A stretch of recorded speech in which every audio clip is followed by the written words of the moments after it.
स्वागत. मुंबई महानगरपालिकेसह राज्यातल्या 29 महानगरपालिकांसाठी निवडणुकीचा प्रचार अत्यंत वेगानं सुरू आहे. अवघे काही तास राहिलेत आता त्या अर्थानं प्रचार संपायला. प्रामुख्यानं मुंबईतली नेमकी स्थिती काय आहे? काँग्रेस न उद्धव ठाकरेंची साथ का सोडली आणि काय आताचं नेमकं गणित वाटतंय? आपल्यासोबत काँग्रेसचे ज्येष्ठ नेते आणि माजी मंत्री नसीम खान आहेत. सर, स्वागत आहे आपलं. धन्यवाद. मराठी हिंदी अशा दोन्हीत आपण बोलूयात. हो. तर माझा पहिला प्रश्न मराठीत तुम्हाला असा आहे की म्हणजे महाराष्ट्रात तुम्ही उद्धव ठाकरेंच्या सोबत गेल्यानंतर आत्ता असं वाटलं होतं की ही तुमची साथ कायम राहील, कारण तुम्हाला लोकसभेला खूप चांगला प्रतिसाद मिळाला. ठीक आहे, विधानसभेला तुम्हाला अपेक्षित यश नाही मिळालं, पण तुमचं बॉन्डिंग हळूहळू व्हायला सुरुवात झाली होती पॉलिटिकल पार्टी म्हणून.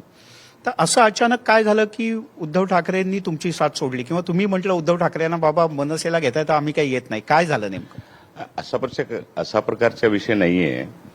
विषय असा आहे की महानगरपालिकाच्या निवडणुका असो किंवा नगरपालिकाच्या निवडणुका असो, हा लोकल बॉडीचे जेवढे निवडणुका असतात, हा निवडणुका कार्यकर्त्यांसाठी असतो आणि कार्यकर्त्यांची भावना होती. आम्ही राज्य काँग्रेसनी, प्रदेशनी, आम्ही सर्वांनी 29 महानगरपालिका जे होणार आहे त्या महानगरपालिकामध्ये असणारे सर्व जिल्ह्याचे नेते आणि कार्यकर्त्यांना त्यांच्यावर सोपवला होता की तुम्ही आपसात बसून निर्णय घ्या की महानगरपालिकामध्ये, नगरपालिकामध्ये कोणासोबत कुठे जायचं आहे, जे आपल्या विचारधाराशी संबंधित आहेत आणि आपल्या विचारधाराशी ला समर्थन देणारे लोक आहेत.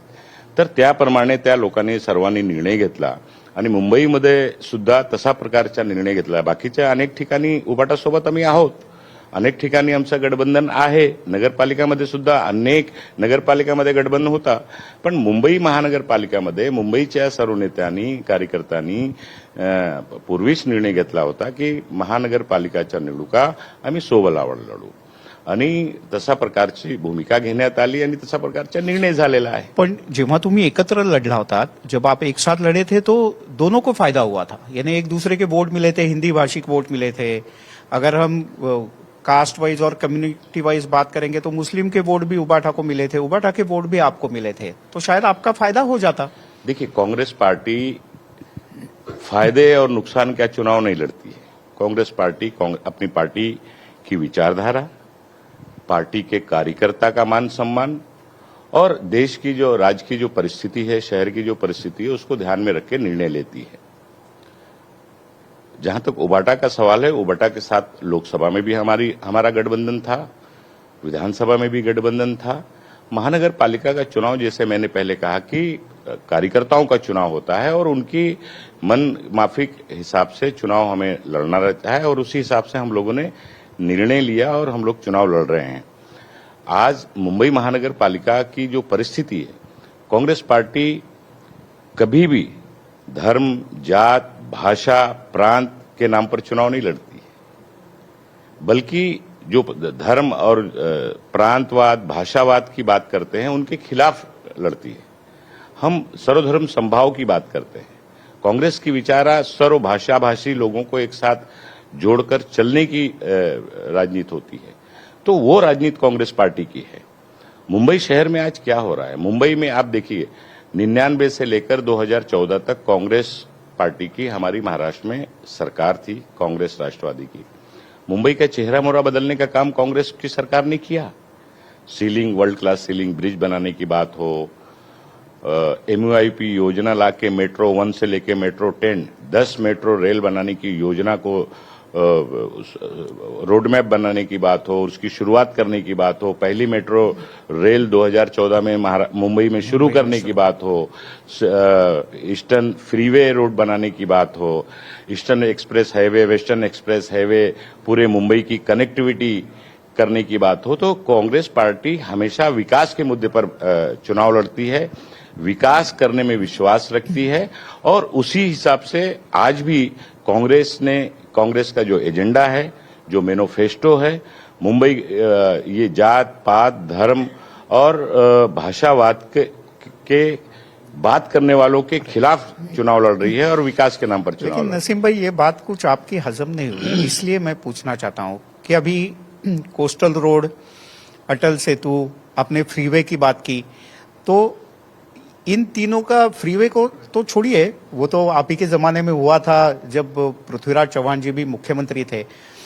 तो लेकिन ये कोस्टल रोड, अटल सेतु और ये ईस्ट वेस्ट की कनेक्टिविटी, तो ये तो उद्धव ठाकरे जी दावा करते हैं कि ये मेरी कल्पना थी, मैंने किया। ये तो देवेंद्र फडणवीस जी दावा करते हैं कि ये हमने असल में करके दिखाया। देखिए, तो अच्छा काम हुआ तो सब दावा कर रहे हैं। नहीं, हम दावा नहीं करते हैं, हमने तो करके दिखाया है। ईस्टर्न वेस्टर्न की कनेक्टिविटी करने के लिए पहली मेट्रो 1 घाटकोपर से अंधेरी वर्सोवा 2004 में हमने शुरुआत किया, 2014 में पूरा किया और आज वो चालू है। 8 से 10 लाख लोग रोज सफर करते हैं। मेट्रो 3 का भूमि पूजन 2014 में हम लोगों ने मरोल में किया। हमारे मुख्यमंत्री थे, मैं पालक मंत्री था, हमने उसका भूमि पूजन किया। आज आप अटल सेतु की बात कर रहे हैं और कोस्टल रोड की बात कर रहे हैं। ये दोनों प्रोजेक्ट उसी समय जब MUIP योजना स्वर्गीय विलासराव देशमुख जी मुख्यमंत्री थे 2002 में, उन्होंने रंग शारदा हॉल में लॉन्च किया था। आप सारे पत्रकार बंधुओं को पता होना चाहिए, या पीछे का आप फुटेज निकाल के आप देखिए।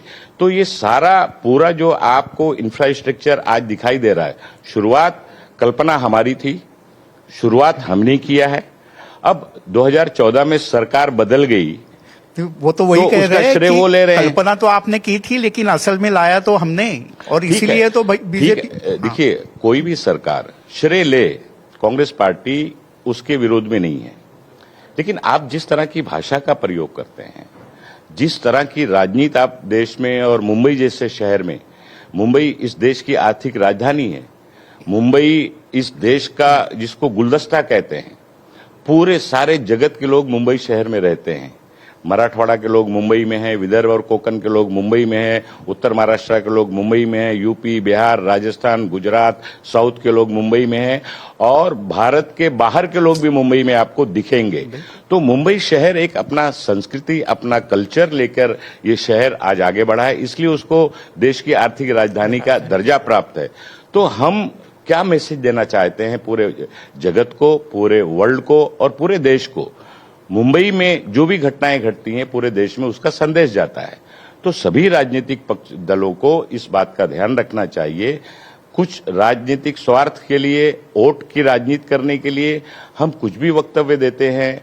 कभी धर्म की बात करते हैं, कभी हिंदू मुसलमान की बात करते हैं, कभी लव जिहाद की बात करते हैं, कभी घुस के मारेंगे उसकी बात करते हैं, कभी भाषा की बात करते हैं, कभी प्रांत की बात करते हैं। कांग्रेस पार्टी इन सब लोगों की बात करने, इस तरह की भाषा करने वाली लोगों के खिलाफ है।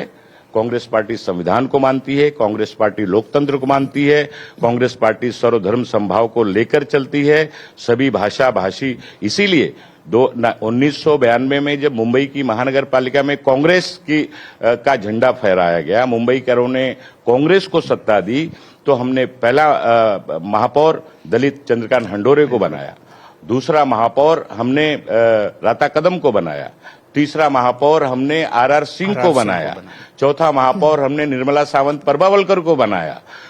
विरोध में हम रहे। और अभी आप लोग बनाना चाहते हैं कि जैसे बात चल रही है अभी बुर्खा वाला भी मुसलमान बनेगा, तो ये तो आपने भी इसका खुलकर ना विरोध किया ना समर्थन किया। आपकी भूमिका क्या है? कांग्रेस पार्टी जिस तरह से भारतीय जनता पार्टी की जो भाषा है, जो शैली है, इसी भाषा और शैली का हमेशा से विरोध किया है। आज भारतीय जनता पार्टी से कांग्रेस का जो मतभेद है, जो विरोध है, विचारों को लेके है, कर्तव्य जो कर रहे हैं उसको लेके है, जिस तरह का प्रयोग कर रहे हैं उसके खिलाफ है। कोई हमारी उनसे दुश्मनी नहीं है, नीतियों के ऊपर हमारा विरोध है, उनकी कार्यशैली को लेके हमारा विरोध है। ये देश सन 47 के पहले देश की आजादी, जिनका देश की आजादी में योगदान नहीं रहा, जिनका इस देश की आजादी से कोई लेना देना नहीं रहा, जिनका इस देश के विकास में कोई योगदान नहीं रहा, जिसका मुंबई और महाराष्ट्र के विकास में कोई योगदान नहीं रहा, वो आज हमें सिखाएंगे। वो कहेंगे कोई खान महापौर नहीं बनेगा, कोई कहेगा कोई बुरखे वाली महापौर बनेगी या नहीं बनेगा। तो इस तरह की भाषा बोलने वालों से मुंबई और महाराष्ट्र और देश नहीं चलेगा। लेकिन आपके प्रवक्ता है सचिन सावंत जी, तो सचिन सावंत जी ने तो कुछ दिन पहले ये भी कह दिया कि न हिंदू न बनेगा न कोई बुरखे वाली, बस दलित को इस बार चांस मिलना चाहिए, मौका मिलना चाहिए। हमने बना के दिखाया चंद्रकांत हंडोरे को, दलित तो थे। फिर- पहला महापौर हमने तो फिर धर्म और 1992 जात में की बनाया था। राजनीति कौन कर रहा तो है? नहीं, हम बिल्कुल जात की राजनीति नहीं कर रहे हैं। मैं ये कहना चाहता हूं कि हम जात पात, भाषावाद, ये सारी चीज को हम नहीं मानते हैं। हम कार्य को मानते हैं। सभी समाज को न्याय मिलना चाहिए और मुंबई का विकास होना चाहिए। महापौर ऐसा बने जो मुंबई को लेके विजन रखता हो, मुंबई के नागरिकों की समस्या को समझता हो, मुंबई का विकास करने में सक्षम हो, ऐसा महापौर बनना चाहिए। और महापौर बनता है तो लोकतांत्रिक प्रक्रिया से बनता है, किसी के कह देने से महापौर कोई बनता है? ठीक है, चलिए इस मुद्दे पे आप ये बता दीजिए, क्योंकि आज उबाठा और मनसे की रैली होने वाली है, तो बताया जा रहा है कि विजन आएगा। आज थोड़ी देर पहले जब शिंदे और फडणवीस जी ने उनका विजन जारी कर दिया, तो कांग्रेस का विजन क्या है? कांग्रेस का एक ही विजन है, विकास, डेवलपमेंट और मुंबईकरों को नागरिक सुविधा, स्वच्छ पानी, गरीब बच्चों को महानगर पालिका में अच्छी शिक्षा मिले, अस्पतालों में उनको अच्छी सेवा मिले, स्वच्छ हवा मिले, साफ पानी मिले, ट्रैफिक की समस्या, इंफ्रास्ट्रक्चर और इम्प्रूवमेंट हो, डेवलपमेंट, विकास विकास विकास। कांग्रेस का एक ही एजेंडा है। तो लेकिन विरोधक तो ये कहते हैं कि आप तो सिर्फ प्लानिंग करते हो, एग्जीक्यूशन तो हम करते हैं। जैसे कि कोस्टल रोड और बाकी चीजों की बात हुई, आपने तो सोच ही लिया, इन्होंने तो करके दिखाया। ठीक है, हम अगर होते तो हम करके दिखाते। हम थे तो हमने सोचा, अगर हमने सोचा नहीं होता तो ये कर नहीं पाते। तो समय उनको मिला, 2014 के बाद सरकार बदली है, अच्छे दिन के नाम पर 2 करोड़ लोगों को नौकरी देने के नाम पर, 15 लाख रुपया खाते में भेजने के नाम पर, अब लाडली बहन के खाते में पैसा भेजने के नाम पर वोट मांगा जा रहा है। कितने दिन मांगेंगे? विधानसभा में आपने लाडली बहन के नाम पर वोट मांगा, उसके बाद में सारा लाडली बहनों को घर बैठा दिया, छटनी कर दिया। अब फिर से आप शिंदे जी की सेना कह रही है कि लाडली बहन को हमने दिया है, हम उनके भाई हैं। भारतीय जनता पार्टी कह रही है कि लाडली बहन को हम पैसा भेज रहे हैं। पहले तो ये तय होना चाहिए कि लाडली बहनों को जो पैसा अकाउंट में जाता है या योजना शुरू की गई है, शिंदे जी ने शुरू किया है या भारतीय जनता पार्टी के हमारे मुख्यमंत्री देवेंद्र जी ने किया है? पहले तो ये तय होना चाहिए। अखबारों में जो एड चल रही है उससे तो यही दर्शाता है दोनों अपना अपना दावा कर रहे हैं। पहले ये तय कर लें कि किसने शुरू की है। अच्छा, एक थोड़ा सा अलग सवाल, आपके इसके पहले के जवाब में उसका जिक्र आया लेकिन मैं पूछना भूल गया। जैसे कि आपने जो प्रकाश अंबेडकर और वंचित आपके ऊपर इतने सालों से टीका टिप्पणी करती आ रही थी, आपने इस बार ऐसा क्या हो गया कि मुंबई में वंचित के साथ आपने यानी राजनीति करके उनको साथ में लिया और आप एक साथ चुनाव लड़ रहे? क्या इस गठबंधन को लोग भारी मात्रा में सहयोग करेंगे? देखिए, वोट देंगे? कांग्रेस की पहली प्राथमिकता है कि देश का संविधान और देश का लोकतंत्र ये मजबूत हो और ये बचा रहे, और इसको बचाने में जो जो योगदान देना चाहते हैं हम उनको साथ में, उनके साथ हम हैं, वो हमारे साथ हैं। प्रकाश अंबेडकर जी की वंचित अगाड़ी का गठबंधन पूरे महाराष्ट्र में हम लोगों ने उनके साथ किया है। ये आज आपको लगता है कि ये सिर्फ मुंबई के लिए है, महाराष्ट्र के लिए? आप आने वाले दिनों में ये देखेंगे कि राजनीति किस तरफ जाएगी और दूरंदेशी की राजनीति है। और हमारी विचारधारा साफ है। हम लोग यही चाहते हैं कि देश बचे। हमारे लिए सत्ता जरूरी नहीं है, हमारे लिए देश जरूरी है। हमारे लिए गंदी राजनीति जरूरी नहीं है, हमारे लिए देश का विकास, मुंबई का विकास, महाराष्ट्र का विकास जरूरी है। तो वो प्राथमिकता हमारी है। सत्ता मिलेगी नहीं मिलेगी, सत्ता में आएंगे नहीं आएंगे, वो सेकेंडरी है। लेकिन जो हमारी सोच है, जो हमारी जो पार्टी की विचारधारा है, उस विचारधारा से हम कभी भी डगे नहीं हैं, हिले नहीं हैं और ना हिलेंगे। 2 सवाल आखिर के। एक, महाराष्ट्र के बड़े कांग्रेस के नेता जैसे कि हर्षवर्धन सपकाळ जी तो बहुत घूमते हैं मुंबई में, बाकी भी शहरों में वो काफी घूम रहे हैं, लेकिन राष्ट्रीय स्तर के कांग्रेस के कोई नेता महाराष्ट्र में इस चुनाव के, जैसे कि एक आध सभा होती थी कभी कभार पहले, अभी उत्तर प्रदेश के मुख्यमंत्री जी को भाजपा ने लाया था। तो हर एक अपनी अपनी हिसाब से राष्ट्रीय नेता को भी इस चुनाव में लाते, क्योंकि मुंबई देश की आर्थिक राजधानी है। कांग्रेस ने ऐसा क्यों नहीं किया? और इससे जोड़ के ही इस बार कांग्रेस वो 5 लोगों की मुट्ठी जैसी नहीं लग रही है। पिछले कुछ दिनों में कुछ अलग अलग लोग प्रचार कर रहे हैं, कुछ अलग अलग सोच रहे हैं। पहले सवाल का मैं आपको जवाब दूं कि सबसे पहले ये लोकल बॉडी का चुनाव है और लोकल बॉडी का चुनाव कार्यकर्ताओं का चुनाव है और राज्य के नेताओं की जिम्मेदारी है कि अपने जिन कार्यकर्ताओं के कंधे पर बैठकर वो विधानसभा में, लोकसभा में जाते हैं, पहुंचते हैं, उन कार्यकर्ताओं के लिए वो काम करें और उनको समर्थन दें और उनको ताकत दें और उनको चुन के लाएं। इसके लिए केंद्रीय नेतृत्व और देश के नेताओं की जरूरत होनी नहीं चाहिए। ये तो भारतीय जनता पार्टी को विचार करना है। अगर वो इतने शक्तिशाली हैं, इतना उन्होंने विकास कर दिया है, तो उत्तर प्रदेश के मुख्यमंत्री को लाने की जरूरत क्यों पड़ रही है?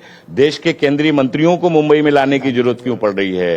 प्रेस कॉन्फ्रेंस करने की जरूरत क्यों पड़ रही है? वीडियो चलाने की जरूरत क्यों पड़ रही है? अगर आपने विकास किया है, मुंबई महाराष्ट्र के 29 महानगर पालिका की जनता आपसे खुश है, तो ये सब आपको करना ही नहीं चाहिए। आपको नॉमिनेशन करवाना चाहिए और लोग वोट दे देंगे और आपके मेयर बन जाएंगे। तो आप कहीं ना कहीं डरे हुए हैं। आपको लग रहा है कि हमारा झूठ अब सर पे चढ़ के बोल रहा है। मुंबई सहित महाराष्ट्र की जनता ने आपको नकारना शुरू कर दिया है। आपको लाडली बहना के नाम पर अब आपको लोग वोट नहीं देंगे, क्योंकि महंगाई बढ़ रही है, इंफ्रास्ट्रक्चर का काम खत्म हो रहा है। महानगर पालिकाओं में जो 4 साल से एडमिनिस्ट्रेटर सरकार है, 9 साल के बाद चुनाव होने जा रहा है महाराष्ट्र में मुंबई सहित। मुंबई की महानगर पालिका का बजट 74,000 करोड़ का बजट है।